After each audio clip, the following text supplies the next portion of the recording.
Last week, Star Trek The Next Generation fans celebrated the show's 30th anniversary, and I found myself thinking about why this particular Star Trek looms so large for me, when there are other versions and casts that I probably hold in higher esteem than even Patrick Stewart's Brave Crew. Part of it is probably just generational and contextual. For a lot of us in this age bracket, TNG was our Star Trek, the first incarnation of the show of which we became dimly aware. Years later, it was the way my college friends and I bonded. A purchase of the complete series on DVD became one of the most important social events in the history of my fraternity, the one show that everyone could get behind no matter what else might be going on. The later series also started to get closer to serialized stories, especially with Deep Space Nine. While that probably allowed some of the richest character development and storytelling in the franchise, I think I learned more from watching TNG's semi-static characters tackle problem after problem, episode after episode. They changed only a bit around the margins, but the circumstances they were asked to confront were constantly changing. There was no inescapable crisis like being marooned in the Delta Quadrant that trapped the characters with an overarching problem, nor any hateful legacy like the Cardassians' occupation that consistently haunted the cast and their interactions. There was just an ensemble of sharply drawn, semi-mutable characters, and a galaxy full of the unexpected that asked them to be their best.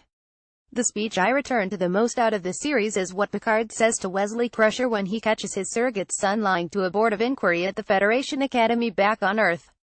Wesley, who has grown up on the Enterprise with Picard and the rest of the crew, is covering up the fact that he was part of a stupid prank that cost another cadet their life. Picard is furious at the deception, but more than that, he is shattered by the betrayal of the values that he was trying to instill in Wesley. The first duty of every Starfleet officer is to the truth, he says. Whether it's scientific truth, or historical truth, or personal truth. It is the guiding principle on which Starfleet is based. On a lesser show it would have been a good speech that amounts to a plot beat in a single episode. But in its way, TNG had spent years setting up this moment and this exchange.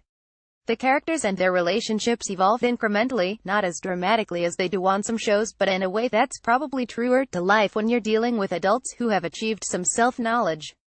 This conversation brought years of history into it, and left characters on a slightly different trajectory than they were before. Most importantly, it articulated the worldview that animated Picard and his ship. What I admire so much about TNG is that it largely did portray characters who tried to live by those values. And where those values clashed, when personal belief ran headlong into professional obligation or scientific observation, those characters wrestled with those contradictions. More than any other Star Trek, TNG seemed to understand its own ethos, and how difficult and rewarding it can be for decent people to live a life of doing the right things for the right reasons. And it started with that first duty, of never shrinking from the truth. It was a stirring message for me in college and trying to find a way to bridge the chasm between who I was and who I wanted to be.